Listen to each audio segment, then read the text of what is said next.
mes dari PT Konsinti Makmur, kemudian di sini sebelah sini tadi yang Bapak lihat itu master point. Jadi kalau misalnya ada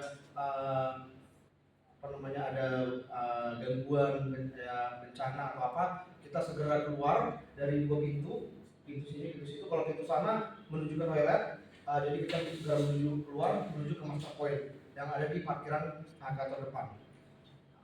Itu untuk safety induction-nya. Dan nanti kalau di lokasi tambang akan disampaikan oleh kontraktor kami PT Cipta Kerja Tama untuk safety induction dari mana? Dari untuk kita menuju ke lokasi. Jadi biasanya safety induction itu dari safety ada slide-nya. Oh, kayak gitu safety induction di sini.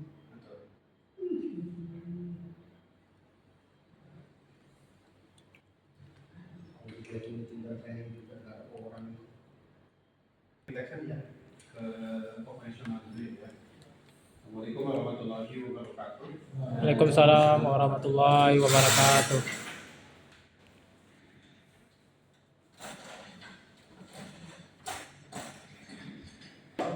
Saya di sini sebagai Manager Section Head di Departemen Engineering.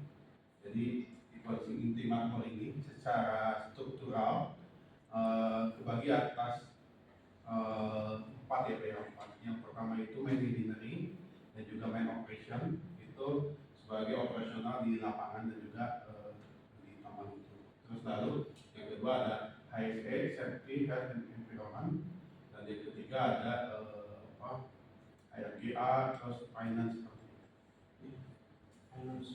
Dan saya di bagian main engineering seperti itu. Nanti mungkin untuk safety induction nanti dari tim HSE akan menjelaskan tentang safety. Jadi sebelum bapak-bapak dan adik-adik ke lapangan, dari tim HSE akan menjelaskan tentang aturan-aturan yang ada di area perusahaan ya Pak ya. Kita sambil nunggu kita masuk dulu ke operasional. Yang pertama ini ada sambutan dari Pak Pasca ya. Iya, kebetulan Pak Pasca lagi ada meeting, jadi tidak bisa memberikan kata sambutan. Jadi saya mewakili. Tadi sudah memberikan kata sambutan.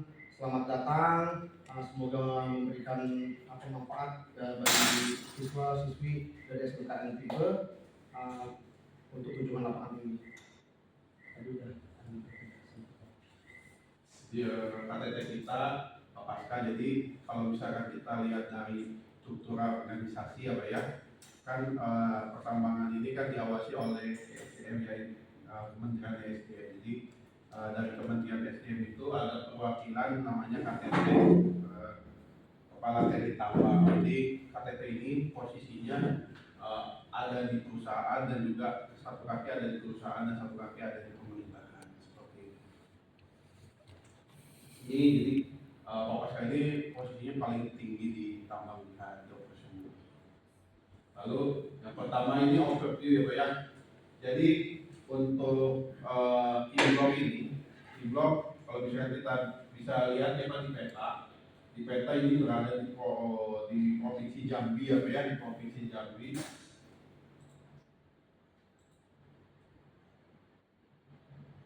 Nah, ya Pak ya. Di Provinsi Jambi ya Pak ya, di mana di lokasinya itu E-block ini berada di area Desa Tanjung Belir, Kabupaten Bungo dan Provinsi Jambi ya Pak ya, di mana target jadi tim ini ada beberapa IO dan salah satunya itu dengan target produksinya itu secara blok ya Pak ya, secara blok ini di tahun 2024 yang pertama itu dari sisi overburden. Jadi di tambang kan ada overburden, ada core ya Pak ya, di lapisan-lapisan itu. Nah jadi untuk target overburdennya itu di 27 juta BCM. Lalu untuk batu baranya di 2.200 ton batu bara. Ini dan juga jadi kan alurnya itu kalau misalkan kita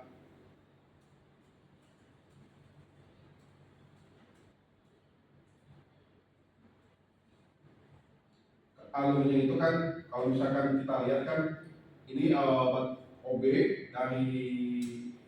dari tambang kan menghasilkan batu bara kan Pak, lalu dikirim ke ke banjar atau di sini namanya itu ditransportir atau dikirim ke penjual atau pembeli ya Pak ya, di mana target penjualan kita itu di 2.200.000 ton batu bara yang akan kita jual, di mana ini dijual di dua tempat, yang pertama itu di Lontar dan juga di KPP di Pekanbaru dan juga di area Jambi ya Pak ya. Lalu dari sisi log ya Pak ya, jadi Kim ini ada beberapa iup ya Pak ya, di mana iup ini ada di barat dan juga kita ada di blok barat dan juga di blok timur seperti itu. Totalnya ada 9 iup ya Pak ya. Lalu kalau misalkan kita lihat bisnis proses penambangan batu bara ya Pak ya, ini kan yang biasa kita pelajari di jenjang pendidikan seperti itu kan. Yang pertama ini biasanya kita melakukan eksplorasi survei. Biasanya bapak-bapak biasanya dan kalau eksplorasi itu kan ada wellset, ada crew seperti itu. Kalau misalkan dari tim SMK itu biasanya itu masuk di tim wellset ya Pak ya, wellset biasanya masukkan, atau tim SMK itu biasanya masuk pertama itu di eksplorasi. Biasanya kalau misalnya bapak-bapak lihat kan sebelum penambangan kan kita mapping terlebih dahulu, mapping di mana posisi batu bara seperti itu, di strength-nya seperti apa, lalu di mapping diplotkan di area tempat ya Pak seperti itu.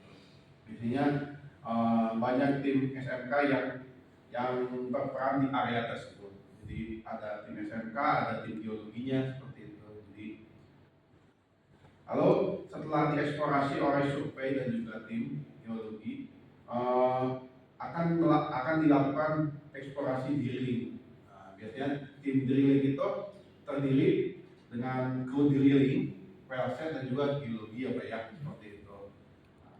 Biasanya tim drilling ini juga ada tim dari lulusan SMK yang biasa masuk seperti itu ya Pak ya di area tersebut. Biasanya posisinya di tim wellset. Jadi peran tim dari adik-adik nanti ketika habis lulus ini sangat terbuka untuk bekerja di area tambang. Ini lulusan dari jurusan pertambangan Pak? Coba. Masih siswa Pak? SMK ya Pak? SMK Pak, kelas. Biasanya kan pertambangan itu lebih ke geologi biasanya atau langsung tambang ini Pak? Jurusannya tambang. Ya. Kemarin juga ada dari SMK pertambangan juga geologi dari Pekanbaru TAI sini 6 bulan. Ya, mereka masuknya ke survei seperti itu. Mereka kan biasanya ngambil titik koordinat seperti itu, terus mapping seperti itu. Nah, ini biasanya di area di sinilah perannya seperti itu. Lalu dari hasil eksplorasi ini kita bentuk dalam bentuk model ya Pak ya. Jadi kan dari hasil pengeboran itu kan didapatkan ketebalan batu bara kan ya Pak ya. Terus lalu ketebalan overburden posisinya seperti apa. Nah, nanti kita modelkan. Dari ini biasa dilakukan oleh tim geologi modeling. Lalu dari hasil modeling ini kita bentuk fit dan desain fit dan disposal seperti itu biasanya. Inilah tahapan-tahapan yang pertama kali sebelum kita melakukan eksploitasi seperti itu. Jadi kan ada eksplorasi, eksploitasi, revegetasi atau reklamasi ya Pak ya. Lalu terakhir penutupan.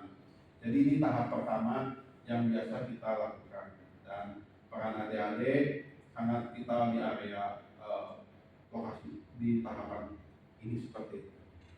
Dia ada pertanyaan dulu kan dari tahapan ini seperti apa? Kalau misalkan mau bekerja gitu kan Pak, biasanya ada di eksplorasi survei, eksplorasi drilling ini Pak seperti itu. Jadi lokasinya benar-benar sangat bersinggungan ketika adik-adik lulus seperti itu. Misalkan adik-adik lulus kan mau langsung kerja di tambang biasanya kan. Nah, biasanya ketika tambang-tambang itu belum melakukan penambangan, biasanya kan eksplorasi dulu tuh mapping, bawa kompas, terus jalan kaki, flying camp. Mungkin di Jambi ini masih ada yang flying camp nggak? menggunakan palu geologi kita buka terlebih dahulu semampunya, lalu kita ukur seperti itu. Lalu setelah itu kan kita ukur menggunakan kompas geologi. Kita bisa menggunakan kompas geologi. Nah, biasanya itu diukur dulu. Nah, itu untuk mengetahui kemiringan batu bara. Jadi kan kalau di batu bara kan ada ketebalannya tuh ada true thickness. True thickness itu ketebalan aslinya. Jadi tegak lurus terhadap kemiringan. Nah, biasanya itu digunakan dari mulai pengukuran menggunakan kompas geologi dan juga meteran yang ditarik seperti itu. Jadi kalau misalkan kita tahu singkapan, tahu nggak singkapan tuh maksudnya apa? Ada apa namanya itu lakban ya. Nah itu dianalogikan seperti itu. Jadi lakban itu sebagai batu bara. Nah, kalau ketebalan kan nggak, kalau misalnya kita ratai kan itu bukan ketebalan. Kalau ketebalan kan atas bawah kan secara vertikal seperti itu. Nah, dilihatnya itu dari menggunakan kompas geologi itu bisa terlihat. Itulah biasanya tim SMK berada di area ini. Dan juga dulu pas awal-awal saya bekerja juga hampir 75% itu dari SMK pertambangan yang di eksplorasi, drilling dan surveying biasanya timnya itu. Dan juga biasanya jalan kaki jauhnya, jalan kaki kan masuk tuh nggak bisa akses. Lalu setelah kita melakukan tahap pertama ya perencanaan, yang kedua itu tahap eksploitasi Pak, tahap penambangan itu sendiri. Jadi kan ada beberapa tahap tuh, ada perencanaan, terus penambangan dan juga terakhir penutupan seperti itu kan. Nah di tahap penambangan itu yang pertama kan land clearing, topsoil removal. Tambang itu kan awalnya itu hutan ya Pak ya. Kita kan nggak tahu kan di bawahnya seperti apa.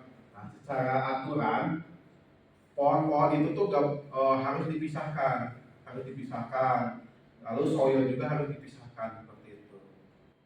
Nah, namanya itu land clearing and topsoil removal. Itu kan kalau dibersihkan kan material tersebut. Lalu kalau misalkan bentuk pohonnya itu biasa dikumpulkan pohonnya, lalu untuk soilnya biasanya dikumpulkan di area kan area dumping ya Pak ya namanya tuh. Ada udah tahu belum? Ada di area disposal. Lalu kan material penyusun sebelum batu bara kan ada namanya tuh OB removal atau OB open badan nih Pak ya. Biasanya kan kalau misalkan kita langsung loading menggunakan ekskavator kan nggak bisa tuh keras ya Pak ya. Biasanya tahapannya itu ada drilling and blasting. Nah, lalu di tim drilling ini juga biasanya ada tim SMK juga Pak, yang ada kalau misalkan ada misalkan langsung bekerja ya Pak ya. Nah, jadi ada drilling and blasting biasanya posisi di sini. Lalu setelah di blasting kan terberai material itu kan lebih lunak ya, lebih lunak. Biasanya setelah di blasting kita namanya itu oboe removal. Material itu digali sama ekskavator seperti itu. Udah pernah lihat ekskavator belum? Udah ya. Jadi kita gali menggunakan ekskavator bentuknya seperti ini. Lalu kan setelah digali kan ekskavator itu nggak bisa langsung ke dalam pilar seperti itu kan. Lalu ada 465 caterpillar seperti itu, dan juga 443 itu juga caterpillar juga seperti itu. Lalu dari mobil removal ini kita damping, namanya itu over wooden dumping atau kita damping di disposal seperti itu di bentuknya ya. Lalu kita spreading atau kita setelah selesai kita topsoil yang tadi di stok ya Pak ya, kita tutup menggunakan topsoil yang tadi kita damping ya Pak ya. Lalu setelah itu kita tahapannya revitalisasi atau reklamasi. Itu tahapan-tahapan yang ada di area penambangan seperti itu. Lalu setelah over badan itu terdamping atau terloading ya Pak ya, otomatis kan menyisakan batu bara yang belum diambil ya Pak ya. Seperti itu. Jadi Jadi batu bara juga kita loading ya Pak ya, menggunakan ekskavator dan juga biasanya truk ya Pak ya. Kalau misalkan di Jambi ini biasanya truk PKS ya Pak ya, ada truk PKS atau truk Hino kapasitas 30 ton ya Pak. Kalau di kita itu kapasitasnya yang 30 ton biasanya. DPAU biasanya kita sebut. Nah, kita setelah kita angkut, kita stop di stockpile. Ada yang tahu nggak nama arti stockpile itu? Atau stockpile atau room? Kan biasanya ada room namanya kan, atau stockpile. Pada tahu nggak? Itu. Jadi batu bara sebelum dikirim atau dijual ya Pak ya, biasanya kita stok dulu, namanya itu room itu. Jadi tempat menyimpan batu bara sementara. Ke penjual atau pembeli ya Pak ya. Pembeli kita ada di Lontar dan juga ada di Pekanbaru atau IKPP, di pabrik kertas kita seperti itu. Nah ini menggunakan truk yang biasa Parawiri itu ya Pak ya. Kita ada kapal itu ya. Terbalik. Nah itu kalau dari Kim ini sih kebanyakan produksi yang itu ke arah Pekanbaru, bukan ke arah Jambi. Kalau misalnya mau bawa ke mana itu Tembesi kan Pak, nah itu tambang-tambang di sekitar Tembesi itu. Nah, kalau misalnya kita lihat Jambi ini kalau dari Kim nggak terlalu banyak, kebanyakan di Pekanbaru. Itulah tahapan-tahapan bisnis prosesnya ya Pak ya. Ada yang ditanyakan kan? Eksploitasi ya Pak ya. Jadi pengeboran itu udah jarang dilakukan biasanya. Jadi pengeboran itu dilakukan ketika ada SS atau kebutuhan tertentu. Seperti itu. Kayak pengeboran nanti di bulan September itu kita untuk pemetaan bidang patahan. Gitu. Tapi kalau buat model ini keseluruhan, kita sudah melakukan pengeboran di tahun 2012, 2012, 2010 seperti itu. Jadi biasanya kan tambang yang beroperasi kan kalau misalkan modelnya sudah bagus, itu tidak ada drilling lagi. Tapi kalau misalkan modelnya masih kurang, biasanya masih ada pemboran geologi biasanya. Kayak di MAL, kayak di BSL, yang satu induk ya, itu masih pengeboran seperti itu. Soalnya masih secara IUP itu masih belum tercover dari dapurnya. Masih pemboran di MAL Pak ya? Di MAL sama BSL. SL. Lokasinya satu blok sini Pak? Beda blok. Masih dia tuh ada di 2 jam dari Jambi. 2 jam dari kota Jambi Pak? Betul. Jadi kan di games ini kan ada anak-anak perusahaannya. Kalau di Sumatera itu, kalau yang di Jambi ini ada Kim. Ya. Kalau yang di Sumatera Selatan itu ada MAL, Manggala Alam Lestari, sama BSL, Baras Sentosa Lestari. Seperti itu. BSL itu lebih ke dekat ke Linggau. Itu masih pengeboran kalau di sana. Kalau di kita udah jarang. Jadi kalau misalkan dari tim SMK, lulusan SMK kan mau masuk ke Kim biasanya tuh lebih ke itu sih Pak, lebih ke survei biasanya. Survei apa? Ke survei biasanya. Di kita juga ada tim dari SMK Pertambangan juga Pak, geologi. Di daerah mana Pak? Di sini tuh ada yang baru masuk. Masuk. Nah, maksudnya ke tim survei. Ya. Gitu. Tapi kalau yang benar-benar mau ke geologinya, biasanya yang baru membuat biasanya. Sekarang adik-adik pengen bekerja di pertambangan seperti itu. Itu sih Pak. Ada pertanyaan nggak? Nah, terus kalau misalkan ada adik-adik mau kerja di, kan kita tuh ada owner, ada kontraktor ya. Nah, namanya biasanya kalau secara undang-undang tuh IUJP, izin usaha apa, jasa pertambangan biasa disebutnya itu. Atau kalau misalkan kita biasanya kontraktor. Nah, kontraktor kita itu di sini tuh CK, kita Kridatama. Itu termasuk kontraktor 4 besar atau 5 besar nasional ya Pak ya. Ini salah satu di Jambi, kontraktor paling besar itu ada di Kim. Ya. Seperti itu. Adanya di CK. Itu nanti ditambang itu nanti ada kontraktor. Betul. Mungkin ada saudara yang kerja di CK, ada? Ada? Nggak ada. Jadi secara komposisi karyawan beda Pak. Beda ya Pak? Jadi kalau owner itu hanya satu sebenarnya jumlah karyawannya itu kan. Honor Ini working cuma 40. Kalau di kontraktor itu Ya. bisa ratusan, 700 sampai 600 Ya. karyawan.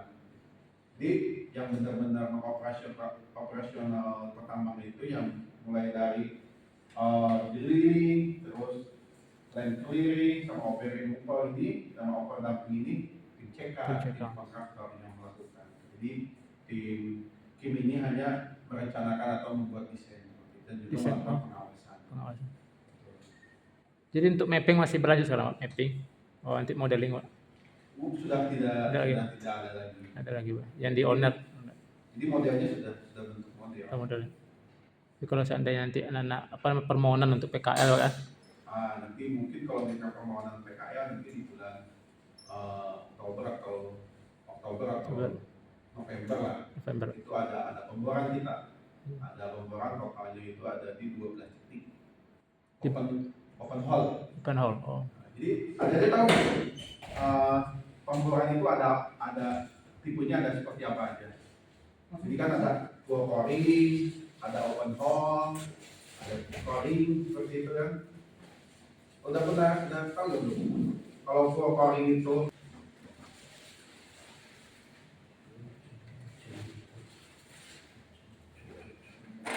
Siap.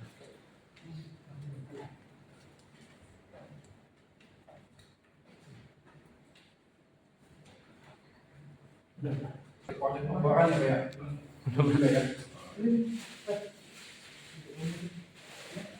Jadi ambil seperti itu kan Pak.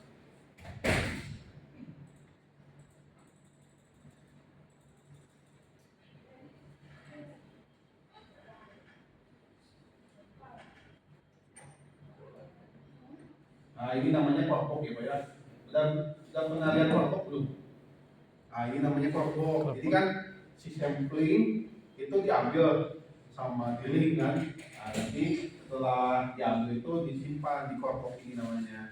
Biasanya peran adik-adik ini yang preparasi sampling yang biasa apa namanya itu melakukan kegiatan ini. Terus posisinya adik-adik itu nanti kan tadi ada kru pemborannya Pak ya. Jadi bukan ini kan tim drilling. Kan ada lagi tim drilling, tim wellset, tim geologi kan. Nanti ini tempat duduknya di wellset itu biasanya duduk di sini. Jadi benar-benar bukan kerja kasar. Dia hanya melakukan pencatatan, terus preparasi, pindahkan dari drilling ke korpok tadi, terus melakukan pencatatan seperti itu. Itu perannya itu. Ini kan dibuatnya itu oleh adik-adik nanti itu dicatat dari hasil korpok tadi kan Pak. Korpok ini dicatat seperti itu. Bentuknya pencatatannya itu yang tadi, yang ini bentuknya tuh nanti. Ya. Kan ada FKD, udah tahu FKD belum? Belum tahu. FKD itu kan kakak yang ada di kakak yang terambil dari hasil pengeboran. Jadi nanti itu terlihat ada kakaknya itu seperti apa, tingkat kekerasan batuannya itu. Ini kita pengeboran di tahun 2022 kemarin. Namanya pengeboran full coring. Jadi kan kalau buat geotek itu full coring, kalau buat geologi itu biasanya tush coring. Jadi yang diambil itu sampling batu bara aja. Kalau tush coring itu, kalau open hole itu tidak ada diambil, semuanya dikeluar. Tapi kan ada flashing air kan Pak, diambil kan, ada materialnya kan, itu diambil samplingnya. Biasanya digunakan untuk AMD. Hanya melihat posisi batu bara dan jarang sih yang melakukan open hole, kata-kata tush coring. Kombinasi open hole tush coring.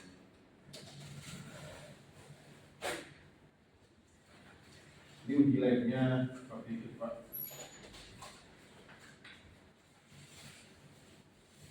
Ada yang ditanyakan dari proses ini untuk nanti misalkan adik-adik mau bekerja kan, Iya. kan tujuannya bisa SMK itu langsung bekerja. Langsung bekerja. Iya.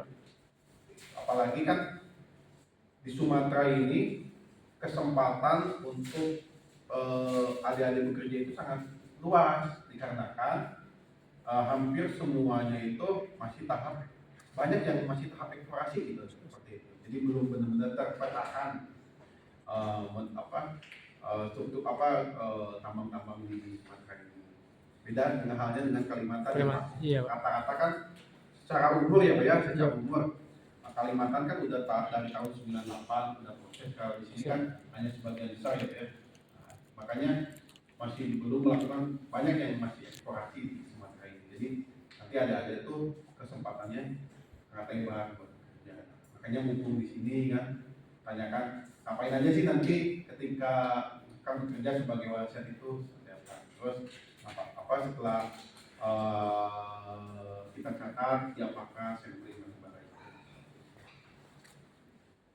Pak, kalau untuk apa penanaman kembalinya kayak pohonnya itu Oh jadi ini kan ada tahap revegetasi kan Pak. Nah, jadi nanti setelah beres itu ditanam kembali kan, secara aturan itu kan perusahaan harus mengembalikan lagi tentang sesuai dengan aslinya kan Pak. Nah, ini tahap terakhir biasanya. kalau itu ada tim khususnya Pak? Nah, masuknya itu di tim HSE ada seperti itu. Nah, nanti ada tim HSE, Biro nanti yang induction itu ada healthy, safe, environment. Nah, jadi safety itu nanti bagian dari environment itu. Nanti nantinya. Yang pertama itu misalkan bapak-bapak ya riset gitu kan, nah itu mendapatkan plan, rencana titik dari orang geologi. Nah, nanti dari tim riset itu dibantu oleh tim survei untuk menentukan titiknya itu kan mesti akurat ya Pak ya. Iya. Nah, mesti akurat itu dibantu oleh tim survei.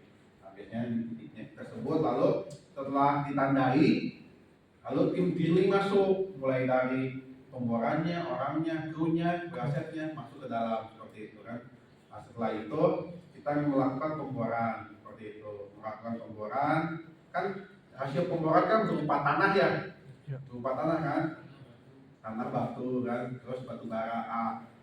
Kan batu bara, tanah, material batu itu kan mesti diolah dulu tuh, melakukan pencatatan kan. Nah, tim adik-adik nanti yang melakukan pencatatan itu.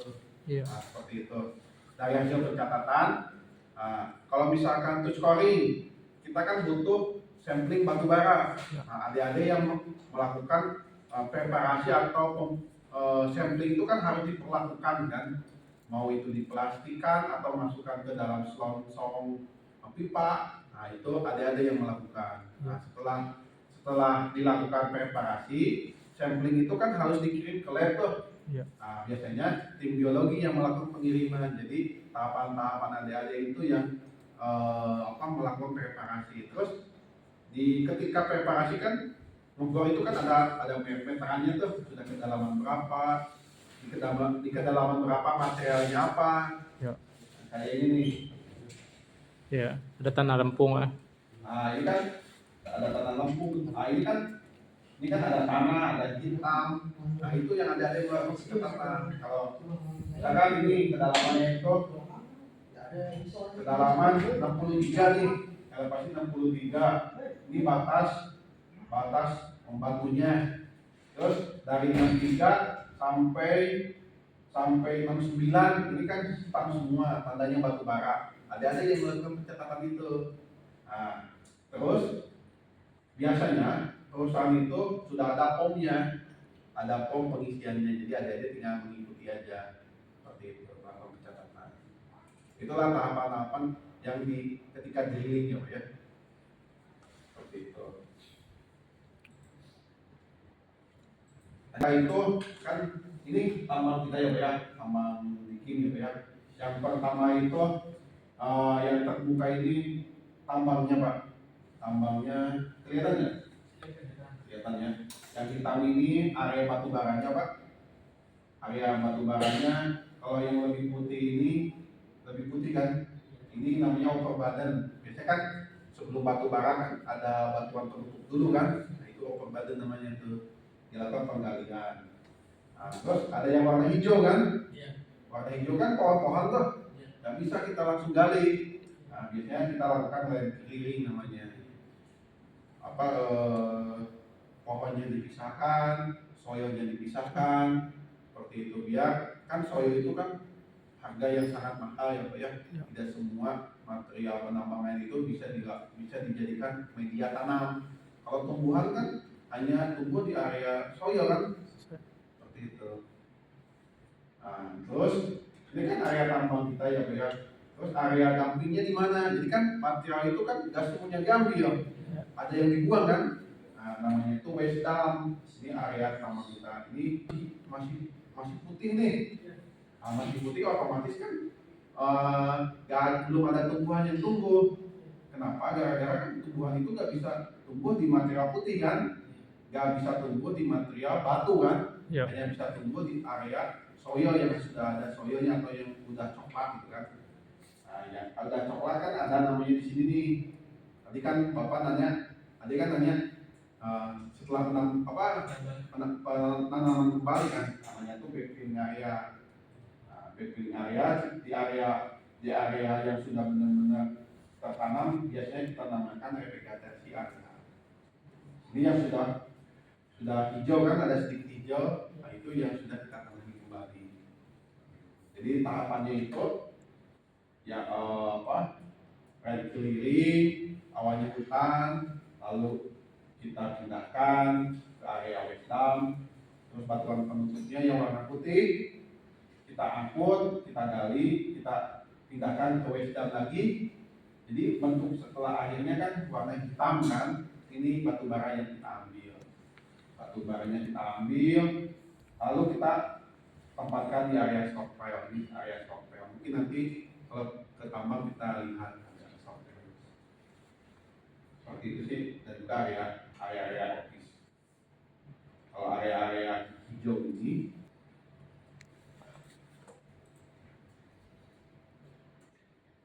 Mas, unit-unit yang ada di area tambang kita Pak. Yang pertama kan ekskavator ya Pak ya.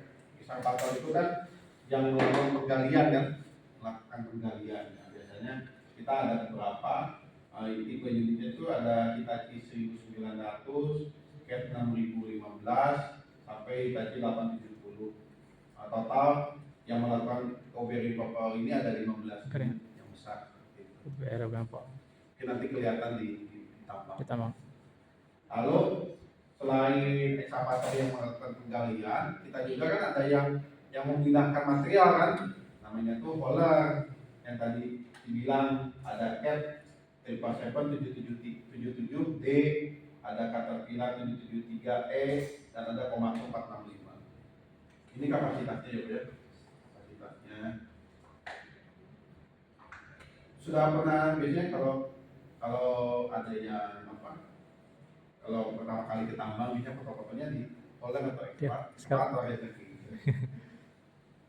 Dulu juga pertama kerja biasanya foto di sana dulu. Tapi nanti dilihat kalau misalkan ada di tambang ada yang parkir, ada perbaikan. Ya. Terus. Oh, ini pit control, ini operasional ya Pak ya. Dia ada. Ini kan untuk memastikan safety ya Pak ya. Nah, ini dokumentasinya ya Pak ya, yang ada di tambang kita ya Pak ya. Yang pertama itu cleaning and loading batu baranya seperti ini Pak. Lalu kita juga kan sebagai owner kan harus melakukan pengawasan. Biasanya kita ada daily inspeksi, lalu ada daily meeting koordinasi seperti itu, dan juga ada ketika ada masalah biasanya kita ada koordinasi di lapangan dan juga ada asesmen dengan PGA. Nah, ini di area room ya, jadi proses pekerjaan yang ada di area room kita. Jadi sebelum dilakukan pengiriman kita biasanya ada lighting, loading posio, dan terus loading produk tuh batu baranya di apa dimuat di truknya untuk dilakukan penjualan. Lalu dan juga kita melakukan blending. Nah, ini yang tadi kalau delivery ini kan sebelum dikirimkan, sebelum sampai ke pembeli, biasanya kita deliver kan. Nah, di kita itu ada beberapa Call delivery. transportir yang membantu untuk melakukan delivery. Ada Mira, WSP, Kalidare, Oh, Kalidare. yang Iya, Pak. SPE, DNS, SPE. seperti itu. Nah, ini Kalidare. di sini itu ada dua. Iya. Ada yang ke di KPP ini yang ke Oh, mana? Ke Pekanbaru kan.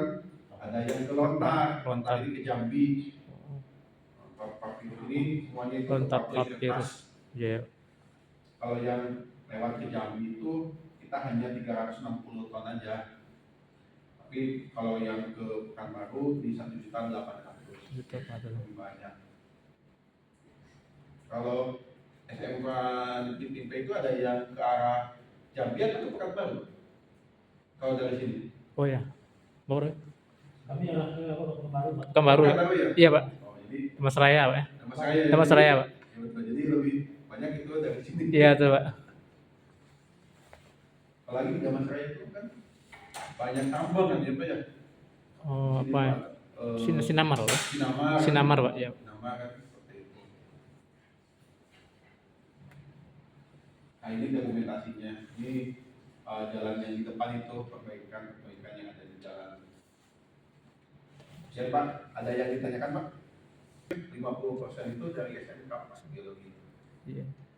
Kalau di kita itu kan kalau Kalimantan itu kan ada dulu tuh kan ada SDM Pembangunan Jogja. Nah, itu kebanyakan ke tempat kami dan juga ada SDM Balikpapan. Balikpapan. Hampir seluruhnya itu dari SMK. Berarti kompetensinya ke geologi diambil, Pak? Kebanyakan gitu. Ke geologi, Pak. Kalau di Memplan sendiri kan, kalau di Memplan itu kebanyakan dari S1. Oh, ada sarjana. Kalau di Memplan dari kalau operation beda-beda. Kalau yang di lapangan ada tim SMK. Tapi kalau misalkan pengawasnya dari sarjana. Tapi kalau dari tim CK kan ada owner, ada kontraktor. Iya, Pak. Kalau di kontraktor itu kan ada operator ya. Iya, Pak. Hampir 70% kan operator tuh. Biasanya dari SMK. Gitu. Kalau dari geologi sendiri operator ada, Pak? Operator tuh bebas Pak. Bebas, Pak. Dari mana-mana. Ada dari SM Geologi, SMA, terus ada otomotif. Yang penting itu bisa menggunakan adik. Oh, ada. Tapi kata-kata kan sayang ya. Iya, iya. Kalau dari SMK geologi sama ya. Di operator kan dengan dari geologi kan. Iya, gitu. Nah, gitu. Ya. Biasanya kalau geologi adanya di owner, di klien, Right. di kayak tim kayak gitu. Jadi kan ada kontraktor, ada klien atau owner kan. Iya. Nah, biasanya kalau geologi di owner. Apalagi kan di Jambi kan masih banyak yang eksplorasi kalau nggak salah ya. Kemarin juga kita ketika pertemuan EDW biasa eksplorasi development apa itu wilayah kok. Itu kan dikumpulin. Ya. Itu mereka masih melakukan pembuatan di Jambi ini seperti itu. Dilibatkan juga dari SMK ya. Hampir seluruhnya deh. SMK. Kalau yang kumpul itu Ya. itu dari geologinya, dari modeling geologinya yang melakukan pemodelannya. Ya. Kalau wellset seperti itu, wellset kata-kata dari Pak.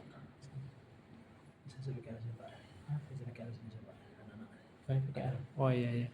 Ini mumpung dari anak kita Pak di kelas 12 sekarang Pak. Kelas 12 Pak. Oh iya. Jadi tahun di kelas ke-13 nanti insya Allah anak-anak kita mau PKL Pak. PKL. Ya mudah-mudahan nanti Pak dengan ada kesempatan nanti dari pihak perusahaan Pak. Biasanya berapa lama? 6 bulan? PKL-nya Pak Iya. sekitar 8 bulan Pak. Oh 8 bulan. 8 bulan Pak. Dulu juga yang dari Pekanbaru itu 6 bulan bersama. 6 bulan. 1 tahun iya Pak. Tapi Ya, kalau di sini ya, Pak. masuknya nanti ke survei. Ke survei. Betul. Iya iya. Tapi di bawah Kim kita Pak. Di bawah kim Oke. di sini. Terus bukan, soalnya geologinya sudah nggak ada membor lagi. Tapi kalau misalkan mau membor, Ya. nanti di bulan ada Oktober atau November kita mau membor. Kita hanya pemboran 2 bulan aja Pak. 2 bulan pengeboran. Soalnya 2 bulan titik kan ya sedikit. Pengeborannya tuh scoring. Tot scoring. Jadi sampingnya di apa? Di preparasi aja. Oh iya. Berarti bisa berkesempatan nanti Pak kalau kunjungan? Bisa Nanti ajukan aja ke HR gitu. KHR lagi Pak? Oh iya Pak Erwin tadi Pak. Biasanya ada, kalau yang KP biasanya 1 atau 2. Kalau untuk PKL Betul, PKL 6 bulan itu. 6 bulan satu atau 2 orang. Tergantung kapasitasnya kan. Iya. Di sini kan bergantian tuh yang PKL itu. Iya. Kalau yang sekarang itu yang PKL dari Universitas Jambi sama dari Lampung. Oh, Unila Lampung. Ya, betul. Dari teknik Pak, teknik. Kalau itu kalau yang sekarang dari sarjana. Sarjana teknik, Ya, teknik tambang. teknik tambang. Biasanya yang satu ada di HSC, yang satu ada di operation, yang satu ada di engineering. Oh iya. Dia ada 3. Tapi kalau SMK biasanya ada di survei Pak. Survei anak. Kalau di kita, Nanti mau ngirim lamarannya tetap ke Kim kita Pak, ya ke Pak Erwin nanti. ke Pak Erwin. Oh iya. Nanti dilihat ada apa? Ada kosongan atau enggak. Iya iya. Kan pergantian ya. Bergantian. Masa PKL di sini 6 bulan Pak. Kemarin ada yang 6 bulan. Jadi kalau yang 6 bulan itu disurvei di perbankan. Jadi kalau adik-adik PKL di survei itu biasanya melakukan pengukuran stok PL, terus pengukuran di lapangan seperti itu, menggunakan teodolit itu loh. Oh itu dulu. Iya. TS, udah pernah pakai TS belum? Nah itu kalau misalkan udah bisa kan pekerjaannya luas ya, bisa di PUPR gitu kan, Iya. ke DESI, itu bisa di sini nanti. Terus nanti juga di sini ada SSA seperti itu. Tapi SSA itu lebih ke apa dari sarjana di sini. Tapi kalau SSA itu biasanya di kita pegang PS itu. Oh, Station namanya. betul stasiun. Lebih dominan Pak. Anak SMK nanti Pak. Oh iya. Itu juga yang di kurs survei itu kan ada kurs survei itu ada 5 Pak. Ada 5 kurs survei, 2 sarjana, 3-nya dari SMK. Oh iya. Terus latihannya. Aksen dulu sebelum ke lapangan. Ya. Kadang kan Nanya aja, kalau PKL gimana? kayak sama, juga aja proposal. Proposal. Ya, kita juga ini ya, jangan apa? Kami juga menerimanya sesuai dengan jumlah akomodasi kami. Gitu. Ya. Jadi kalau di kamar kami di mesnya sudah nggak ada, bisa memfasilitasi anak magang atau PKL itu nggak bisa, terpaksa kami tolak. Ya. Gitu. Karena itu sih selama ini kan banyak orang-orang PKL gitu, minta diterima, kita bisa terima, Ya. gitu loh. Tapi jumlah akomodasi kami nggak bisa, nggak sanggup untuk melayani orang PKL sebanyak itu yang masalah. Kecuali kalau sistemnya pulang pergi, Iya. gitu kan, pulang pergi enak gitu. Nah, kalau harus nginap di sini ya kami sesuaikan dengan jumlah akomodasi mes kami. Itu aja sih. Ya itu Pak Putri itu lagi PKL ya? PKL. PKL juga dari Kami. India ya? Iya. Oke. Oh dari Universitas Jambi. Itu. Ada juga 2 orang masih di kantor, ada dari Lampung. Kalau masih ada kamar atau mes penginapan yang bisa menampung, oke. Tapi kalau enggak ya memang kami nggak bisa menerima dulu. Karena kan waktu PKL juga panjang 2 bulan sampai 3 bulan. Iya Pak. Kalau di program SMK ini Pak 8 bulan Pak dia. 6 bulan lagi, apalagi 6 bulan. Iya. Itu yang susah. Jadi emang yang situ yang susah gitu kan. Kita taruh di tempat yang nggak memadai, nanti nggak enak gitu kan. Jadi sekarang kami agak strength juga kalau mengenai PKL ini dari HRGA. Kalau memang kami punya patokan, kami punya di situ aja, kami ada satu di situ mes perempuan, Ya. ada satu di situ mes laki-laki, gitu kan. Mes yang sama seperti di Knockdown. Tapi kalau memang nggak ada, satu kamar kan 4 orang. Kalau nggak ada ya terpaksa kami tolak. Ya. Gitu. Itu aja sih. Oke, ini dari Mbak Yola. Apri. Dari Ibu Mbak Apri, ya AHSD kebetulan masih fresh graduate, baru keterima di sini menjalani masa on the job training 7 bulan. 7 bulan. Jadi silakan aku yang akan menyampaikan self introduction sebelum nanti kita ke lokasi tambang. Oke, baik teman-teman, minta izin ya untuk menyampaikan terkait induction, tapi sebelumnya mau kenalan dulu. Perkenalkan, nama saya Apri, di sini sebagai HSE NDP di Departemen HSE. Nah, kalau awal-awal biasanya kita ada semboyan sih, bukan semboyan ya, tagline lah untuk membangun semangat. Nah, nanti kalau misalnya saya bilang semangat pagi, tolong dijawab luar biasa. Oke teman-teman ya, biar nggak ngantuk nih kan udah siang jam 12 gitu kan. Semangat pagi. Bisa. Kurang. Lagi ya. Semangat pagi. Luar biasa. Keren. Baik, izinkan saya membacakan terkait induction atau safety induction dari PT Kuansin Inti Makmur. Untuk yang pertama adalah profil perusahaan. Nah, di sini kita bagi terkait kebijakan KPLH itu ada visi, misi dan juga tujuan. Nah, untuk visinya sendiri, PT Kuansin Inti Makmur atau dikenal dengan PT KIM mempunyai visi menjadi perusahaan tambang yang tumbuh dan juga berkembang dengan membangun budaya kerja perusahaan dengan keunggulan operasional melalui standar keselamatan kerja dan juga lingkungan yang tinggi. Hati-hati. Yaitu PT Kuansin Inti Makmur atau dikenal dengan PT KIM mempunyai visi menjadi perusahaan tambang yang tumbuh dan juga berkembang dengan membangun budaya kerja perusahaan dengan keunggulan operasional melalui standar keselamatan kerja dan juga lingkungan yang tinggi. Untuk misinya ada 3 poin. Poin pertama yaitu mengoptimalkan pengelolaan kegiatan produksi pertambangan dan juga penekanan pada keselamatan dan kesehatan serta pelestarian lingkungan. 2. Meningkatkan nilai perusahaan dalam hal sumber daya keuangan dan juga manusia untuk beroperasi secara efisien dan juga terus-menerus. 3. Menjunjung tanggung jawab sosial perusahaan dengan menitik beratkan peningkatan kesejahteraan karyawan, standar kesehatan dan juga keselamatan yang tinggi, kebijakan lingkungan yang berkesinambungan dan pengembangan masyarakat yang bertanggung jawab. Untuk itu, tujuannya adalah mewujudkan perusahaan dengan lingkungan kerja yang aman, sehat dan juga bersih agar tercipta kegiatan operasional yang aman, efisien dan juga produktif. Nah, ini adalah gambaran atau bisnis proses dari PT Kuansin Inti Makmur, dimulai dari land clearing sampai dengan hauling atau pengangkutan batu bara. Nah, ini adalah peta konsesi dari PT KIM, kita bagi menjadi 9 hiuk, mulai dari TBBU, BNP, KCP, kemudian ada DHBA, KIS, TBA, BBM, dan juga BBU. Ada KIM juga di sebelah bawah tuh. Kemudian terkait peraturan dan juga keselamatan dan juga kesehatan kerja, kita menggunakan Permen SDM nomor 26 tahun 2018 terkait pelaksanaan kaidah pertambangan yang baik dan juga pengawasan pertambangan mineral. Selanjutnya pendetalannya kita menggunakan Kepdirjen SDM juknisnya nomor 185K tahun 2019 terkait pelaksanaan keselamatan pertambangan dan juga pelaksanaan penilaian dan juga pelaporan sistem manajemen keselamatan pertambangan mineral dan juga batu bara. Selanjutnya adalah terkait topografi lingkungan PT KIM, itu bisa dilihat ya Pak ya. Kita sekarang ada di Serbaguna. Mana Serbaguna ini? Nah, di sini. Ada kantin. Oke, kita di sini. Seberang kantin. Di ruang Serbaguna.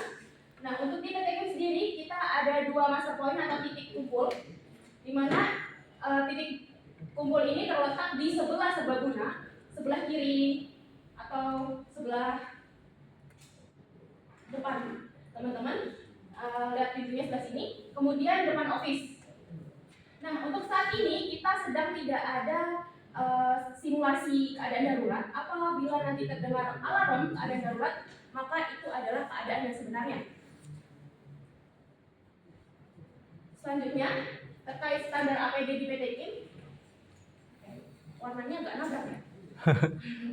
Putih semua. Untuk yang pertama itu adalah helm keselamatan.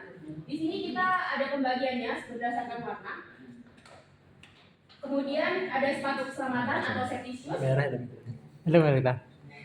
Iya, untuk visitor kami Visitor. warna kamera, cuman tidak apa-apa. Selanjutnya untuk masker dan juga air plug, karena sekarang sedang memasuki musim kemarau, jadi untuk area tambang itu isu yang sedang di atas adalah debu. Jadi nanti diharapkan teman-teman menggunakan masker ya ketika sedang berjalan lapangan. Kemudian rompi reflektor seperti yang dipakai sama teman-teman untuk pantulan cahaya dan juga sarung tangan. Ini opsional aja untuk pekerjaan tertentu. Nah, tadi ini adalah standar APD yang diharuskan.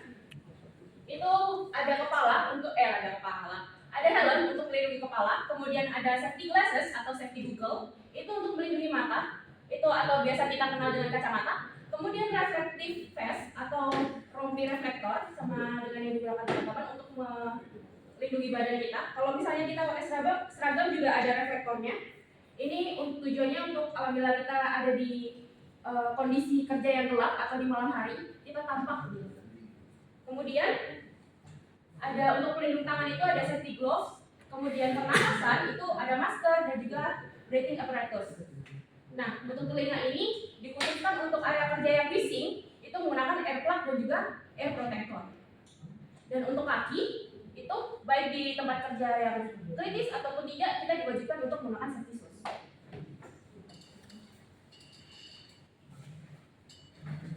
Nah, ini adalah beberapa peraturan yang diperuntukkan tamu.